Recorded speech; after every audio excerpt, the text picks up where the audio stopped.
Greetings, everybody. My love affair with books began at an early age.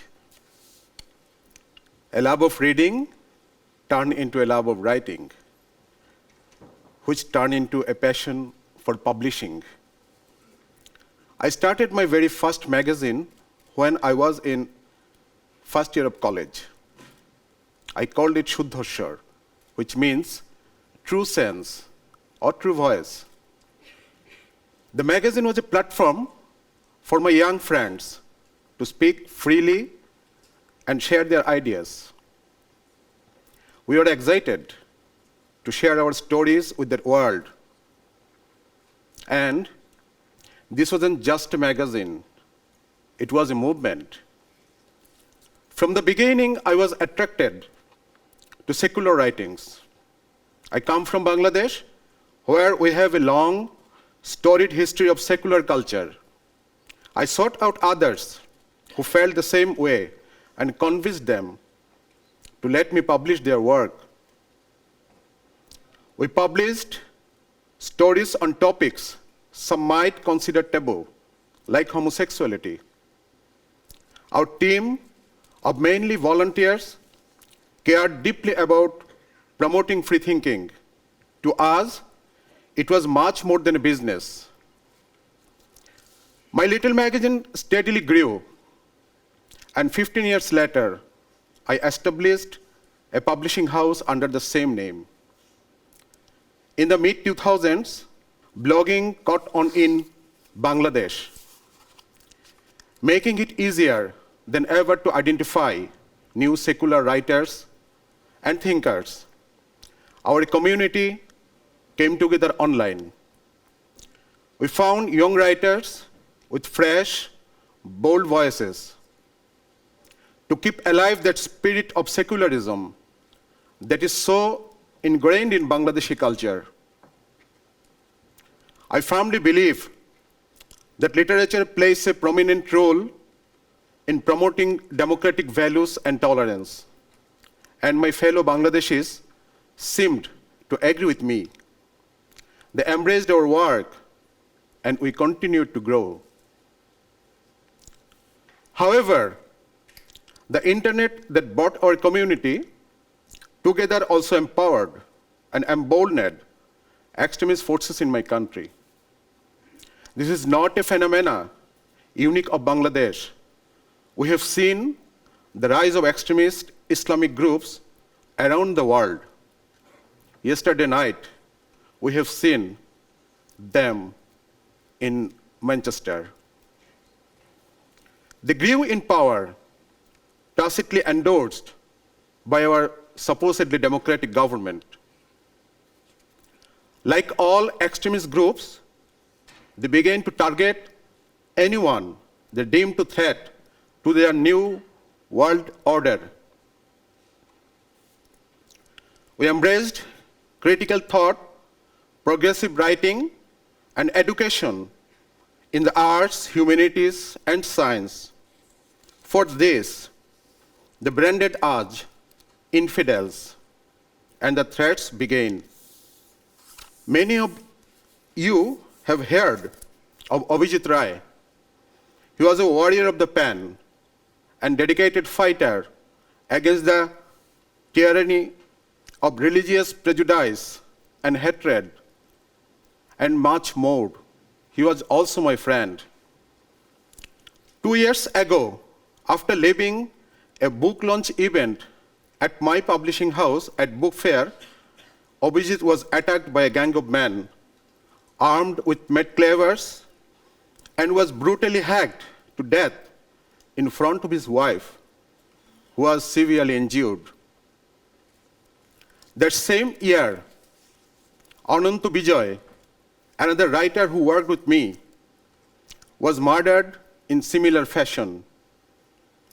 Over the next few months, Bangladesh became a dangerous place for anyone who spoke for free thought, writers, bloggers, activists, teachers, spiritual leaders, baul artists, and champions of the LGBTQ community.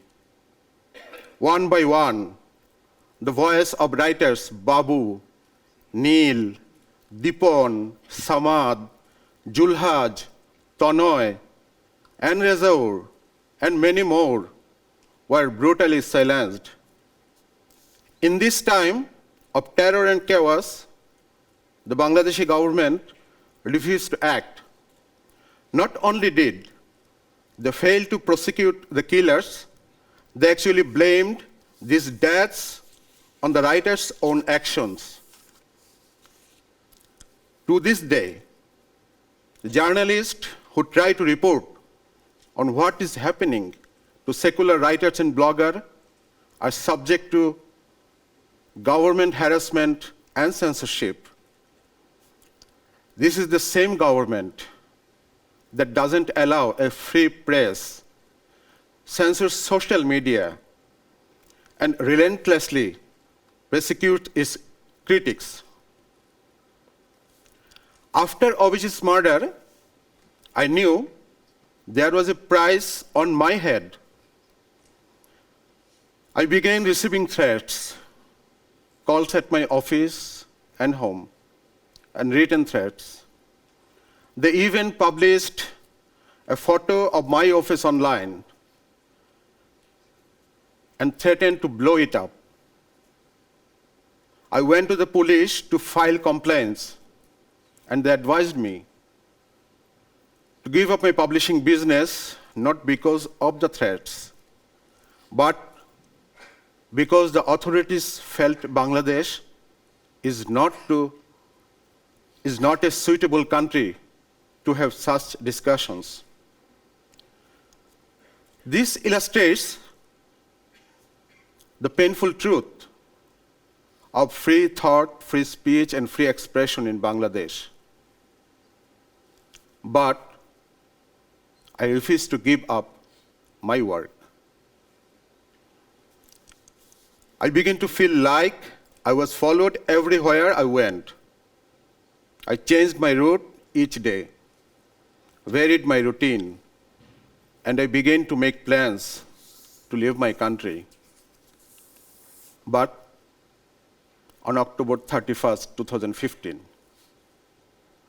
a group of men with machetes broke into my office looking for me. Two of my colleagues bravely tried to protect them, but were unsuccessful. The attack was brutal, and I barely escaped with my life.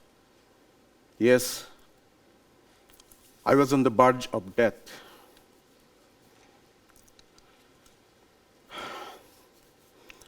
I was airlifted to Nepal in critical condition. 18 months later, I'm still not fully recovered. The injuries inflicted to my face, to my eyes, ears, and head continue to plague me. Most of my hearing is gone.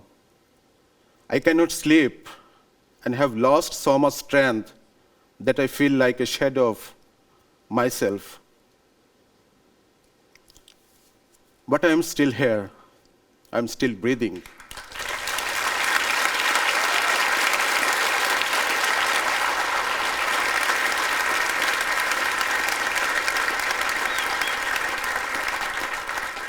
I am now living in the security of Norway, where I do not have to keep looking over my shoulder in fear of an attack.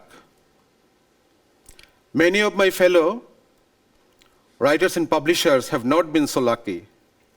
Those who are not killed have fled into exile.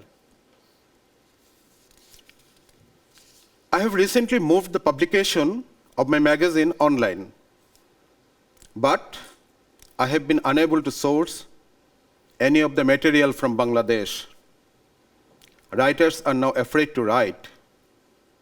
Whenever I'm able to speak to a writer or blogger or a publisher or any supporter of free speech, I can feel their anxiety and their fear. And frankly, it terrifies me too, because I know it all so well. In this situation, what should I do? What can we do? Since I have survived and now live in safety, I could just be silent now? But I refuse this. Laying in a hospital bed and speaking to a daily newspaper in Bangladesh, I refuse to retreat. I have been steadfast in this promise. I was forced to leave my country, to my home, for save my life.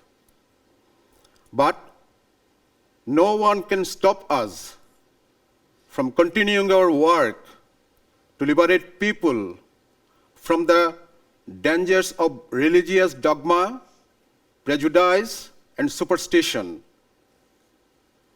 The writers of Bangladesh, now in exile, have continued this fight with our pens. We fight for those in Bangladesh who are alarmed by the rising tide of extremism and are gripped by fear. We want to support them. We want to speak up for them and to stand up for the better Bangladesh we believe in. We want a world where people can speak freely, express opinion, criticize, and criticize those same criticism with openness. We do not want fatwas issued against any writer or artist, or anyone to be threatened for simply expressing their views. We want all people of the world to live in democracies, to protect secularism and human rights. Despite everything I have seen, I still hope. I dream that things will get better. The youth of Bangladesh are the future. They are embracing secularism and freedom and democracy. I have made a new start here in Norway. Shuddhashwar now has a home online. We are forging ahead with the publishing of e-book and magazine. We are refusing to stay still.